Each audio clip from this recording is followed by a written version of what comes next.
నమస్తే, నా పేరు కిరణ్. ఎస్టీవీ న్యూస్ కు స్వాగతం. ముందుగా హెడ్లైన్స్. రాష్ట్రంలో ఉన్నత విద్యను అభ్యసిస్తున్న 9.44 లక్షల మంది విద్యార్థులకు విద్య దీవెన కింద 708 కోట్ల విడుదల. కృష్ణా జిల్లా పామరులో కంప్యూటర్ బటన్ నొక్కి విడుదల చేసిన సీఎం జగన్. డమ్మీ తుపాకీతో బెదిరించి డబ్బులు వసూలు చేసిన రౌడీ షీటర్ అరెస్ట్. రౌడీ షీటర్లను ఉపేక్షించేది లేదన్న డీసీపీ 2 మోకా సత్తిబాబు. వీఎంఆర్డీఏ నూతన చైర్మన్ సనపల చంద్రమౌళి బాధ్యతల స్వీకరణ. బాధ్యతగా పనిచేసి తన మార్క్ చూపిస్తానని వెల్లడి. ఎన్టీఆర్ భవన్ వద్ద బ్రాహ్మణ సంఘాల నేతల ధర్నా. తమపై అనుచిత వ్యాఖ్యలు చేసిన మహాసేన రాజేష్ కు ఎమ్మెల్యే టికెట్ వెనక్కి తీసుకోవాలని డిమాండ్. రాష్ట్రంలో ఉన్నత విద్యను అభ్యసిస్తున్న 9.44 లక్షల మంది విద్యార్థులకు జగనన్న విద్యావసతి దీవెన కింద 708 కోట్లను ముఖ్యమంత్రి జగన్మోహన్ రెడ్డి విడుదల చేశారు. కృష్ణా జిల్లా పామర్లో ఏర్పాటు చేసిన బహిరంగ సభలో ఈ కార్యక్రమం నిర్వహించారు. అనంతరం ఆయన ప్రసంగించారు. రాష్ట్రంలో వసతి విద్య దీవెన పథకం కింద ముఖ్యమంత్రి జగన్మోహన్ రెడ్డి నిధులు విడుదల చేశారు. కృష్ణా జిల్లా పామర్ వేదికగా జరిగిన కార్యక్రమంలో రాష్ట్ర వ్యాప్తంగా 9.44 లక్షల మంది విద్యార్థులకు 708 కోట్ల విద్య దీవెన నిధులను విడుదల చేశారు. వసతి విద్య దీవెన కింద ఇంతవరకు 18,000 కోట్లు వెచ్చించామని సీఎం జగన్ చెప్పారు. కేవలం పిల్లల చదువుల కోసమే 57 నెలల కాలంలో 73,000 కోట్లు ఖర్చు చేశామని జగన్ తెలిపారు. చంద్రబాబు పేద విద్యార్థుల కోసం చేసిందేమీ లేదని మండిపడ్డారు. ఆయన పేరు చెప్తే చెడు మాత్రమే గుర్తొస్తోందని విమర్శించారు. రాబోయే రోజుల్లో మన విద్యార్థులు పోటీ పడేది ప్రపంచంతోనని తెలిపారు. నాణ్యమైన విద్యను అందించడం, విప్లవాత్మకమైన మార్పులు తీసుకురావడం వల్లే ఈ ఫలితాలు సాధ్యమవుతాయన్నారు. ఈరోజు ఇలా మనందరి ప్రభుత్వం ప్రతి స్థాయిలోనూ కూడా విద్యారంగంలో మార్పులు తీసుకొచ్చాం.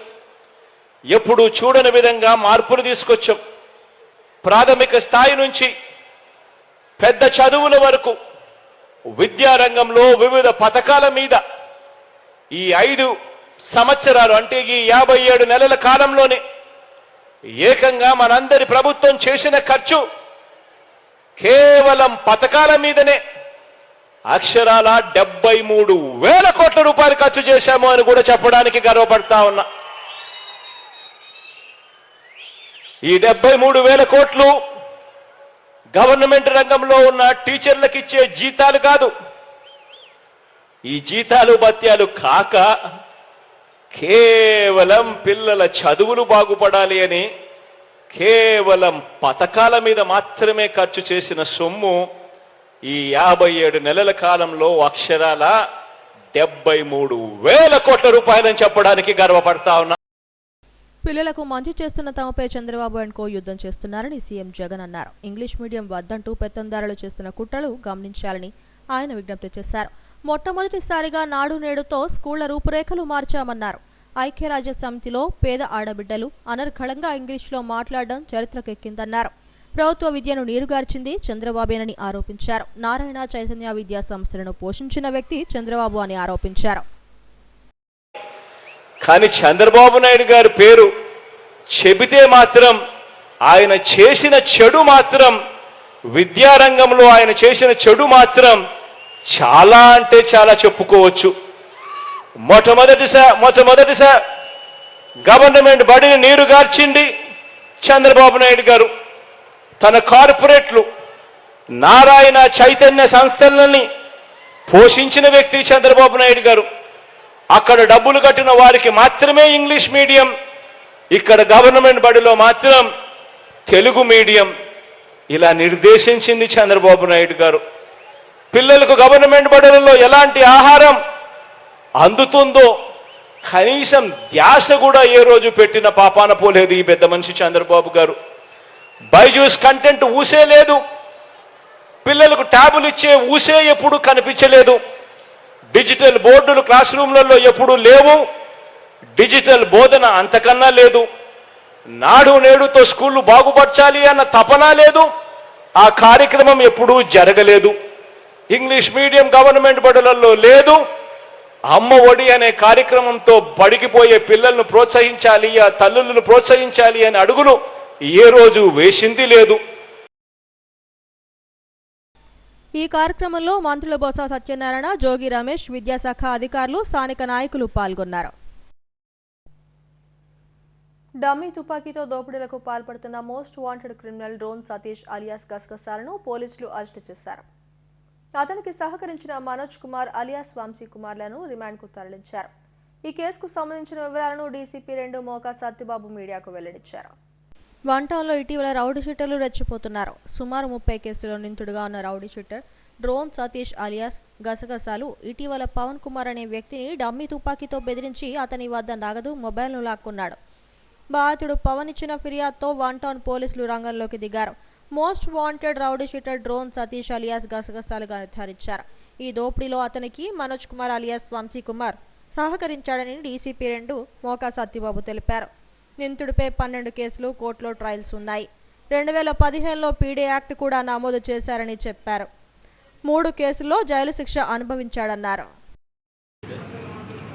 ఈ రాబరీ కేసుతో కలిపి ఇతని మీద మొత్తం 30 కేసులు రిజిస్టర్ అయ్యి ఉన్నాయి. దీంట్లో 12 కేసుల్లో ఇప్పటికీ ట్రయల్ నడుస్తూ ఉంది, కోర్టులో ట్రయల్ నడుస్తూ ఉంది.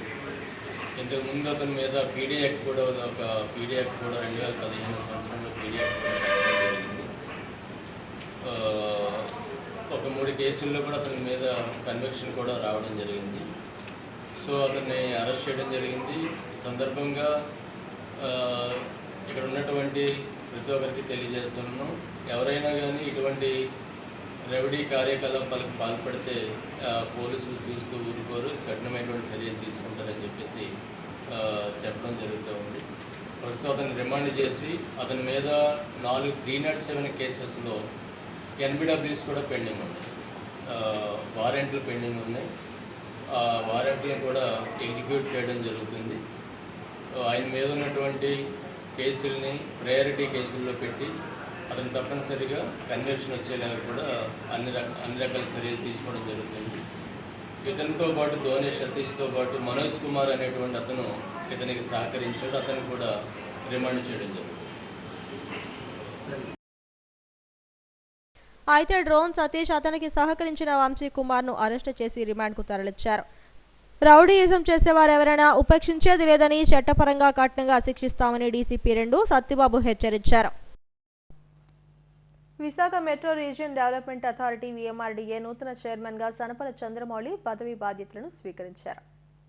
సిరిపురంలోని వీఎంఆర్డీఏ భవనం వద్దకు ఊరేగింపుగా చేరుకుని తన ఛాంబర్లో బాధ్యతలు చేపట్టారు. అనంతరం ఉడా చిల్డ్రన్స్ ఏరియాలో అభినందన సభ నిర్వహించారు. వీఎంఆర్డీఏ అభివృద్ధిలో తన మార్కును చూపిస్తానని నూతన చైర్మన్ సనపల చంద్రమౌళి అన్నారు. మురళీనగర్ నుంచి ఊరేగింపుగా ఉడా భవన్కు చేరుకున్న ఆయన కార్యాలయంలో లాంఛనంగా బాధ్యతలను స్వీకరించారు. ఉత్తర వైసీపీ ఇన్ఛార్జ్ కేకే రాజు, పీసీపీఐఆర్ చైర్మన్ చొక్కాకుల వెంకట్రావు తదితరులు ఆయన ఊరేగింపుగా తీసుకొచ్చి బాధ్యతలను స్వీకరించారు. అనంతరం సిరిపురంలోని వీఎంఆర్డీఏ చిల్డ్రన్స్ ఏరియాలో పలువురు ఆయనకు పుష్పగుచ్చాలను ఇచ్చి అభినందనలు తెలిపారు. ఈ సందర్భంగా ఆయన మాట్లాడారు. తన కష్టానికి తగిన గుర్తింపు వచ్చిందని సంతోషం వ్యక్తం చేశారు. వార్డు స్థాయి నుంచి ఈ స్థాయికి చేరుకున్నారని, ఇందుకు ముఖ్యమంత్రి జగన్ కు కృతజ్ఞతలు తెలిపారు. వైసీపీని వచ్చే ఎన్నికలకు సమాయత్తం చేయడంతో పాటు రాజధానిగా విశాఖ అభివృద్ధి చెందుతున్న నేపథ్యంలో వీఎంఆర్డీఏను మరింత పటిష్టం చేస్తానని వెల్లడించారు. 4000 ఎకరాల్లో జగనన్న ఇళ్ల నిర్మాణం జరుగుతోందని, పేదలకు సొంతింటి కల నెరవేర్చేందుకు కృషి చేస్తానని అన్నారు.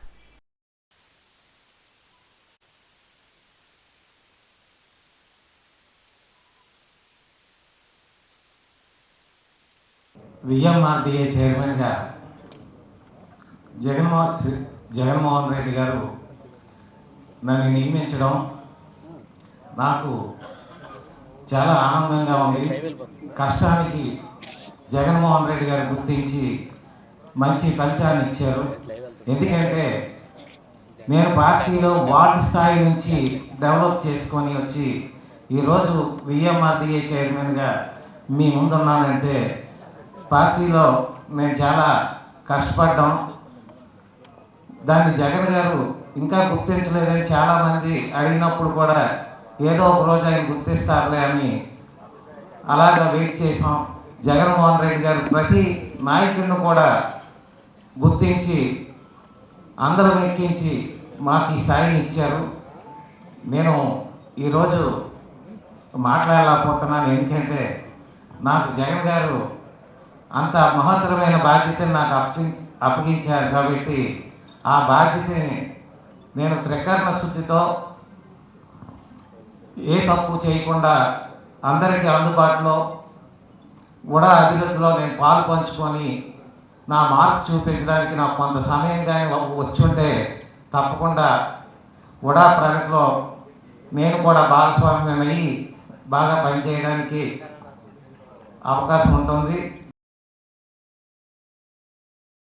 ఈ కార్యక్రమంలో గ్రంథాలయ సంస్థ చైర్మన్ కొండా రాజీవ్ గాంధీ, డిప్యూటీ కటుమూరి సతీష్, ఎమ్మెల్సీ కళ్యాణి, పలువురు కార్పొరేటర్లు, నాయకులు, వంశీరెడ్డి తదితరులు పాల్గొన్నారు.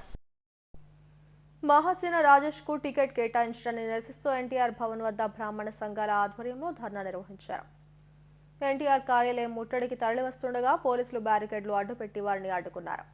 బ్రాహ్మణులపై అనుచిత వ్యాఖ్యలు చేసిన మహాసేన రాజేష్ క్షమాపణ చెప్పాలంటూ డిమాండ్ చేశారు. బ్రాహ్మణ మహిళలను కించపరిచిన వ్యక్తికి టీడీపీ ఎమ్మెల్యే టికెట్ ఎలా ఇస్తుందంటూ ప్రశ్నించారు. తక్షణం రాజేష్ క్షమాపణలు చెప్పాలని డిమాండ్ చేశారు. బ్రాహ్మణులను కించపరిచిన మహాసేన రాజేష్ కు పి గన్నవరం టికెట్ ను క్యాన్సిల్ చేసి క్షమాపణలు చెప్పించాలని బ్రాహ్మణ సంఘాల నేతలు విజయ్ కుమార్ శర్మ డిమాండ్ చేశారు. చంద్రబాబు అంటే తమకు వ్యక్తిగతంగా వివాదాలేవీ లేవని స్పష్టం చేశారు.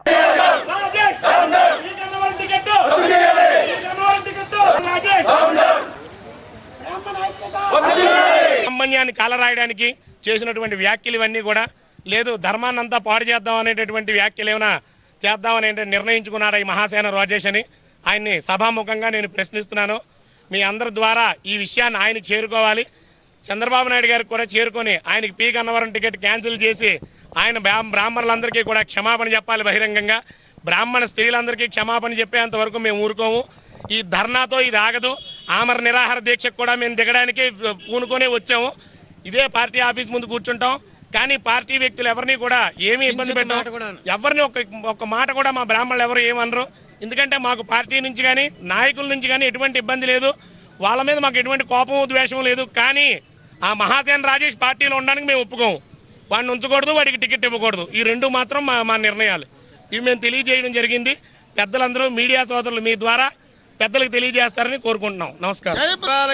విగ్రహాల గురించి కానీ ఇటువంటి వ్యాఖ్యలు చేసినటువంటి విషయంగా వారి యొక్క విషయమై మాట వెనక్కి తీసుకుని సభాముఖంగా క్షమాపణ బహిరంగంగా మేము ఆశిస్తూ, అదేవిధంగా వారికి ఇచ్చినటువంటి ఈ యొక్క టీడీపీ టికెట్ ఏదైతే ఉందో ఇటువంటి వారికి మన ఈ టీడీపీ టికెట్ ఎమ్మెల్యే టికెట్ ఇవ్వడం వల్ల ఎవరిని అసభ్యకరంగా మీరు హింసిస్తున్నట్టు మాటలు ఇస్తున్నారు, వారిని హిందుత్వాన్ని మీరు ఈ రకంగా దిగజారుస్తున్నారనే బాధ మాకు టీడీపీ చంద్రబాబు నాయుడు గారి మీద అనిపించి ఈ యొక్క విషయమై మీ ద్వారా తెలియజేయడం వరకు మీడియా సోదరుల ద్వారా మా యొక్క బ్రాహ్మణ సంఘాలన్నీ కూడా వచ్చి ఈ విషయంగా మీకు ఆశిస్తున్నామయ్యా. మహాసేన రాజేష్ గారి యొక్క టికెట్ రద్దు చేయాలి. అదేవిధంగా మహాసేన రాజేష్ ఎవరైతే ఉన్నారో బ్రాహ్మణ వంటల మీద అగ్రవర్ణాలటువంటి అమ్మాయిలను లేపుకొస్తే ₹1,00,000 ఇస్తారనే మాటని వెనక్కి తీసుకోవాలని సభాముఖంగా కూడా అందరినీ. ప్రత్యేక హోదా కోరుతూ చలో సీఎం క్యాంప్ కార్యక్రమం ఉద్రిక్తతకు దారితీస్తుంది. విద్యార్థి యోజన వివిధ రాజకీయ పార్టీల నాయకులు సీఎం క్యాంప్ కార్యాలయం లోపలికి వెళ్తుండగా మధ్యలోనే పోలీసులు అడ్డుకుని అదుపులోకి తీసుకున్నారు. సిబిఐ మాజీ జేడీ లక్ష్మీనారాయణ, హోదా సాధన సమితి నాయకులు చెలసాని శ్రీనివాసరావు, విద్యార్థి సంఘ నాయకులు జిలానీలను మంగళగిరి వద్ద పోలీసులు అడ్డుకుని స్టేషన్కు తరలించారు. లక్ష్మీనారాయణకు పోలీసులకు మధ్య వాగ్వాదం చోటు చేసుకుంది. ఆయన జీపులో ఎక్కించుకుని స్టేషన్కు తరలించారు.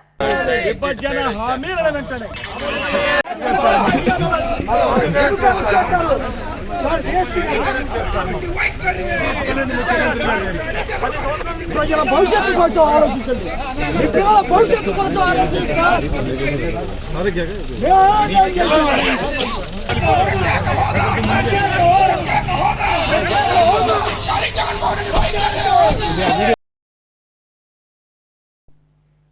గాజువాక 73వ వార్డులో 1,77 లక్షలతో నిర్మించనున్న కాలువలు, సీసీ రోడ్లకు మేయర్ గొలగాని హరివెంకట కుమారి శంకుస్థాపన చేశారు.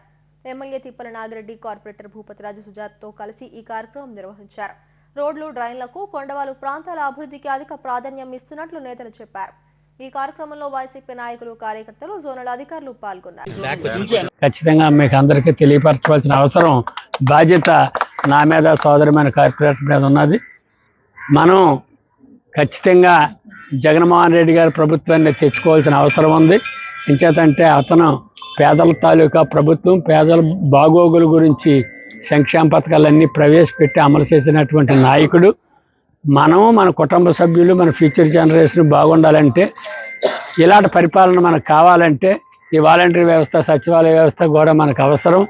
మన ఇంటి ముందుకు వచ్చి సర్వీసులు చేయడానికి ఈ వ్యవస్థలు కంటిన్యూ అవ్వాలన్నా, ఈ సంక్షేమ అభివృద్ధి పథకాలు కంటిన్యూ అవ్వాలన్నా మళ్ళీ జగన్మోహన్ రెడ్డి గారిని ముఖ్యమంత్రి చేసుకోవాలా. జగన్మోహన్ రెడ్డి గారి ఆదేశాల ప్రకారంగా మేయర్ గారు కూడా 98 వార్డులో కూడా ఒక్కొక్క వార్డుకి నాట్ లెస్ దెన్ 15-20 కోట్ల వరకు ఆవిడ శాంక్షన్ చేసి మన గాజువాక నియోజకవర్గానికి అత్యధికమైనటువంటి నిధులు ఇచ్చినటువంటి సందర్భాలు ఉన్నాయి. కోకోలలో 300 ట్యాప్ కనెక్షన్స్తో అది కూడా వర్క్ అంతా కంప్లీట్ అయిపోయింది. ఇది అయిపోయిన తర్వాత అక్కడ కూడా ఓపెనింగ్ కార్యక్రమం కూడా చేపట్టడం జరుగుతుంది. ఇదంతా కూడా గౌరవ ముఖ్యమంత్రి శ్రీ వైఎస్ జగన్మోహన్ రెడ్డి గారి సూచనలతో ఇవన్నీ కార్యక్రమాలు కూడా చేపడుతున్నామని తెలియజేసుకుంటూ, ఒక గాజువాక నియోజకవర్గమే కాకుండా మొత్తం విశాఖపట్నంలో అన్ని నియోజకవర్గాలు కూడా 98 వార్డులో అభివృద్ధి కార్యక్రమాలు చేపడుతూ విశాఖపట్నాన్ని ఒక అంతర్జాతీయ నగరంగా తీర్చిదిద్దడానికి ఇప్పటికే మనము బస్ బేస్ కానీ జంక్షన్స్ ఇంప్రూవ్మెంట్స్ కానీ ఇవన్నీ చేసి విశాఖపట్నం ఒక టూరిస్ట్ ప్లేస్ విశాఖపట్నం దాన్ని ఇంకా మరింత అందంగా చేకూరుస్తున్నాము. రానున్న రోజుల్లో ఒక అంతర్జాతీయ నగరంగా తీర్చిదిద్దడానికి జీవీఎంసీ నుంచి ముస్లింలకు టికెట్లు ఇచ్చే పార్టీనే గెలిపిస్తామని మక్కా మసీదు కమిటీ అధ్యక్షుడు షేక్ మున్నీర్ అన్నారు. జగదాంబ కూడలిలోని మక్కా మసీదు వద్ద నమాజ్ అనంతరం ముస్లిం సోదరులతో కలిసి ధర్నా నిర్వహించారు. ఉత్తరాంధ్రలో 34 అసెంబ్లీ స్థానాలు ఉన్నాయని, జిల్లా జనాభాలో 2వ స్థానంలో ఉన్న ముస్లింలకు చట్టసభల్లో సరైన ప్రాధాన్యం లేదని విచారం వ్యక్తం చేశారు. విశాఖ జిల్లాలో 3.50 లక్షల మంది జనాభా ఉన్నారని, వచ్చే ఎన్నికల్లో ముస్లింలకు టికెట్ ఇచ్చిన పార్టీనే గెలిపిస్తామని వెల్లడించారు. ఒక్క దక్షిణ నియోజకవర్గంలోనే 25,000 ముస్లిం ఓటర్లు ఉన్నారని, నగరంలో 120 వరకు మసీదులు ఉన్నాయని గుర్తు చేశారు. అంటే ఒక చెప్పాలంటే మా ప్రాధాన్యత లేకుండా ముస్లింస్ అనే విషయం గుర్తింపు లేకుండా జరిగిపోయింది. ఈరోజు మా పరిస్థితి మేము ఎక్కడున్నాం, మా యొక్క సమస్యని మేము చెప్పుకోవడానికి మా నాయకుడు లేడు. మెయిన్ మా బాధ ఏంటంటే మా యొక్క డిమాండ్ని తమరు అర్థం చేసుకుంటూ ప్రధాన పార్టీలు ఏదైతే ఉన్నాయో మా నాయకుడికి ఎవరన్నా మీ పార్టీలో ఉన్న వాళ్ళు ఎవరైనా మీ పేరు ఎవరిది చెప్పేది లేదు. ఫలానా వ్యక్తికి ఇవ్వండి, ఫలానా వ్యక్తికి ఇవ్వండి చెప్పేది ఏం లేదు. వాళ్ళు కష్టపడితే మీకు వాళ్ళు అనుకూలం ఉన్న దాన్ని బట్టి మీరు వాళ్ళకి ఇస్తే వాళ్ళ వెనక మేము ఏకమై ఈరోజు అన్ని మసీదులు విశాఖ జిల్లాలో మొత్తం 120 మసీదులు ఉన్నాయి. మేము జనాభా 2,50,000 మంది ఉన్నాం. మేము యాక్చువల్ ఎంపీకి అర్హులం, చెప్పాలంటే ఒక ఎంపీ టికెట్కి అర్హులం మా ముస్లిమ్స్. అయినా మా కోరికలు మేము పెద్ద కోరట్లా మిమ్మల్ని. మేమేంటంటే మేము ఆశించేదల్లా ఒకటే, మేము ఏదైతే ప్రధాన పార్టీలు ఉన్నాయో మా ముస్లిమ్స్ని గుర్తించండి, మా సమస్యల్ని మా నాయకులకి మేము చెప్పుకోగలం. మాకు దయచేసి మాకు న్యాయం చేసి మాకు ఒక స్థానాన్ని మంచి స్థానం ఇప్పిస్తానని కోరుతున్నాం. ఏంటంటే మేమందరం ఇంచుమించు మా సదర్ గారు చెప్పినట్టు 2,50,000 నుంచి 3 లక్షల మంది వైజాగ్లో విశాఖపట్నంలో అందరూ ఉంటున్నాం. ముస్లిమ్స్ అందరూ ఉన్నారు, అందరూ ఐక్యతగా ఉన్నాం. కానీ మాకు కూడా ఒక ప్రాధాన్యత కల్పించాలి. దయచేసి మీరు అందరూ ప్రధాన పార్టీలు అందరూ ప్రాధాన్యత కల్పించి మా సీఎం జగన్మోహన్ రెడ్డి గారు కూడా మా గురించి ఆలోచించి మా అంగన్వాడీ దెబ్బ స్థలం పోయింది, దాని కూడా మా గురించి ఆలోచించి కొద్దిగా మా గురించి ఏదైనా మా ఇంత పెద్ద మనుషులు ఇంత పెద్ద వయసు వాళ్ళు అందరూ నిలబడి ఉన్నాం. ఎండలోని మీరు జుమ్మా నమాజ్ చదువుకొని ఉన్నాం. మీరు అందరూ బాగుండాలని మేము అందరూ కోరుకుంటున్నాం. మీరు అందరూ బాగుండాలని మేము కోరుకుంటున్నాం. అందరికీ అల్లా దయ వల్ల మాకు కూడా మంచి జరగాల. పూర్ణ మార్కెట్లో కొలువైన దుర్గలమ్మ అమ్మవారి శివరాత్రి జాతర రాట మహోత్సవం వైభవంగా జరిగింది. ఎమ్మెల్యే వాసుపల్లి గణేష్ కుమార్ ముఖ్య అతిథిగా హాజరై రాట వేసి శివరాత్రి ఉత్సవాలను ప్రారంభించారు. ప్రతి ఏటాలాగే ఈ ఏడాది కూడా ఈవో పర్యవేక్షణలో నిర్వాహకుల ఆధ్వర్యంలో ఆలయాన్ని సర్వాంగ సుందరంగా తీర్చిదిద్దారని తెలిపారు. భక్తులకు అమ్మవారి దర్శనం, సాంస్కృతిక కార్యక్రమాలు ఘనంగా నిర్వహించాలని సూచించారు. ఈ కార్యక్రమంలో 35వ వార్డు ఇన్ఛార్జ్ అల్పన కనకరెడ్డి, ఆది విష్ణురెడ్డి తదితరులు పాల్గొన్నారు.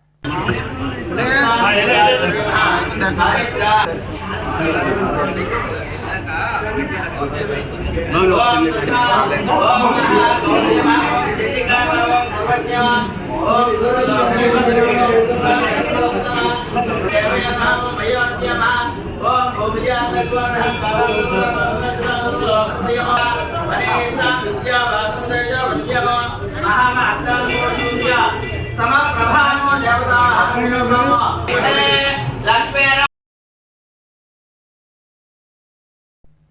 హెచ్బీసీఏలో పనిచేస్తున్న కాంట్రాక్టు కార్మికుడు అనుమానాస్పద స్థితిలో మరణించాడు.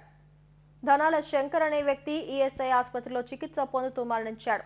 శంకర్ మృతి పట్ల కాంట్రాక్టర్ స్పందించకపోవడంతో వైసీపీ నగర ప్రధాన కార్యదర్శి పత్నిరావు మృతుడి కుటుంబానికి అండగా నిలిచారు. బాధితులకు పరిహారం చెల్లించే వరకు పోరాడతామని తెలిపారు. రోడ్డు పాలు అయిపోయినట్టే అతను చనిపోవడం వల్ల మరి మీరు అందరూ కూడా ఆదుకోవాలి. ఎందుకంటే యాజమాన్యం కూడా మొండి వైఖరి ఇటువంటి పరిస్థితులు మొండి వైఖరి చేయకూడదు. ₹1 కోటి ఎలాగైతే ప్రకటించారా అదే విధంగా ఇక్కడ ₹1 కోటి ప్రకటించకపోతే మాత్రం మొత్తం పారిశ్రామిక ప్రాంతం అంతా దండయాత్రగా మీ గేటు ముందు కూర్చోవడం జరుగుతుంది. ఒకటే మీకు చెప్తున్నా, ఎందుకంటే మీరు ఈ ప్రాంతంలోనే ఇక్కడ హెచ్బీసీలను కూడా చాలా మంది కార్మికులు ఉన్నాయి. ఇక్కడ మీరు జాబ్ వర్కులు పెట్టుకోవట్లేదంటే ఏ రాష్ట్రంలో తీసుకొచ్చి అక్కడ చనిపోతే బాడీలు ఆ గేట్ వెనక నుంచి కూడా మీరు తీసుకెళ్తున్నారు. ఇక్కడ ఎందుకు ఇక్కడ వర్కర్లకు ఎందుకు ఇక్కడ మీరు ఉపాధి చూపించలేదంటే అక్కడి నుంచి అలాగా వాళ్ళు ఏ రాష్ట్రం నుంచి వస్తున్నారో తెలియదు. పాపం అక్కడ చనిపోయిన వెంటనే వాళ్ళకి న్యాయం జరగకుండా అక్కడి నుంచి అలాగా తీసుకెళ్ళిపోయి అక్కడ చావుల మధ్యలోనే దానపరచం కూడా చేస్తున్నారు. మరి వీళ్ళకి ₹1 కోటి ఇచ్చిన వరకు ఎటువంటి పరిస్థితులనే ఇక్కడ పోరాటం ఆగదు. జగన్మోహన్ రెడ్డి గారు ఏదైతే ₹1 కోటి ప్రకటించారా ఇక్కడ ప్రకటించాలని నేను జగన్మోహన్ రెడ్డి గారిని కోరుకుంటున్నాను. వేసుకొని వెళ్ళాం సార్. తర్వాత ఎన్నిసార్లు ఫోన్ చేస్తున్నా లిఫ్ట్ చేయటం లేదు.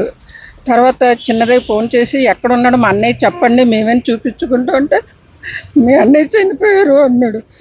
ఆడు ఒక్కడు సూపర్వైజర్ చెప్పాడు. వెంటనే మా తమ్ముడు చేసాం. మా ఆయన గారు చచ్చిపోయి 2వ సంవత్సరం వస్తుంది సార్. ఆడు ఒక్కడే 2 కూతుర్లు.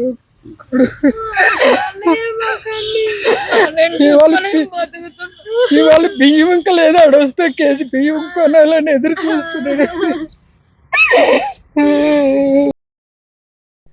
హెడ్లైన్స్ మరోసారి. రాష్ట్రంలో ఉన్నత విద్యను అభ్యసిస్తున్న 9.44 లక్షల మంది విద్యార్థులకు విద్య దీవెన కింద 708 కోట్ల విడుదల. కృష్ణా జిల్లా పామరులో కంప్యూటర్ బటన్ నొక్కి విడుదల చేసిన సీఎం జగన్. డమ్మీ తుపాకీతో బెదిరించి డబ్బులు వసూలు చేసిన రౌడీ షీటర్ అరెస్ట్. రౌడీ షీటర్లను ఉపేక్షించేది లేదన్న డీసీపీ 2 మోకా సత్తిబాబు. విఎంఆర్డీఏ నూతన చైర్మన్ సనపల చంద్రమౌళి బాధ్యతల స్వీకరణ. బాధ్యతగా పనిచేసి తన మార్క్ చూపిస్తానని వెల్లడి. ఎన్టీఆర్ భవన్ వద్ద బ్రాహ్మణ సంఘాల నేతల ధర్నా. తమపై అనుచిత వ్యాఖ్యలు చేసిన మహాసేన రాజేష్ కు ఎమ్మెల్యే టికెట్ వెనక్కి తీసుకోవాలని డిమాండ్. ఈ వార్తలతో సమాప్తం. మరిన్ని వార్తా విశేషాల కోసం చూస్తూనే ఉండండి STV న్యూస్.